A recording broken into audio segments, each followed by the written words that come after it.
Hi editors, இன்றைக்கி நம்ம premier ப்ரோவில் ஃபுட்டேஜை எப்படி உள்ளே இம்போர்ட் பண்ணுறதுன்னு பார்க்கலாம். உங்கள் சேனலை சப்ஸ்கிரைப் பண்ணாதவங்க சப்ஸ்கிரைப் பண்ணிட்டு பாருங்கள். நீங்கள் பண்ணுற ஒவ்வொரு சப்ஸ்கிரைபும் என்னை மோட்டிவேட் பண்ணும்.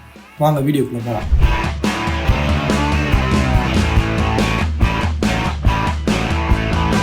ஃபுட்டேஜ் இம்போர்ட் பண்ணுறதுக்கு டிஃப்ரென்ஸ் மெத்தடில் நம்ம ஃபுட்டேஜை உள்ளே இம்போர்ட் பண்ணலாம். இப்போது ப்ரீமியர் ப்ரோவில் நான் ஒரு ப்ராஜெக்ட் க்ரியேட் பண்ணிட்டேன். ஃபஸ்ட்டு மெத்தட், ஃபைலில் போயிட்டு இம்போர்ட்ன்ற ஆப்ஷன் இருக்கும், அதை கிளிக் பண்ணி லொக்கேட் பண்ணி செலக்ட் பண்ணி ஓப்பன் கொடுத்தோம்னா இம்போர்ட் ஆகிடும். இது ஒரு மெத்தட். இன்னொரு மெத்தட்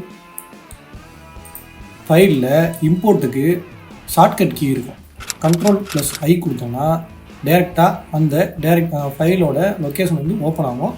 நம்ம அதை செலக்ட் பண்ணி ஓப்பன் கொடுத்து இம்போர்ட் பண்ணிக்கலாம். அப்படி இல்லைனா இங்கே இம்போர்ட் மீடியா டு ஸ்டார்ட்ன்னு இருக்கும், இதை டபுள் கிளிக் பண்ணோன்னா அந்த லொக்கேஷன் ஓப்பன் ஆகும். இப்படி நம்ம செலக்ட் பண்ணி ஓப்பன் கொடுத்தோன்னா இம்போர்ட் ஆகிடும். இது ஒரு மெத்தட். மீடியா ப்ரௌசர், அதாவது விண்டோஸில் மீடியா ப்ரௌசர்னு ஒரு ஆப்ஷன் இருக்கும், அதை எனேபிள் பண்ணி வச்சுக்கோங்க. இந்த மீடியா ப்ரௌசரை எனேபிள் பண்ணி வச்சிட்டோம்னா இங்கேயே நமக்கு லோக்கல் டிஸ்க் எல்லாம் காட்டும். இதில் போயும் நம்ம ஃபைலை சர்ச் பண்ணி எடுத்துக்கலாம். ரைட் கிளிக் பண்ணி இம்போர்ட், அதே மாதிரி இந்த கிளிப்பை கிளிக் பண்ணி ரைட் கிளிக் பண்ணி இம்போர்ட் கொடுத்தோன்னா இப்படியும் இம்போர்ட் பண்ணிக்கலாம். இந்த வீடியோ பிடிச்சிருந்துச்சுன்னா நம்ம சேனலை சப்ஸ்கிரைப் பண்ணிடுங்க. நெக்ஸ்ட் வீடியோவில் உங்களை மீட் பண்ணுறேன். பாய்.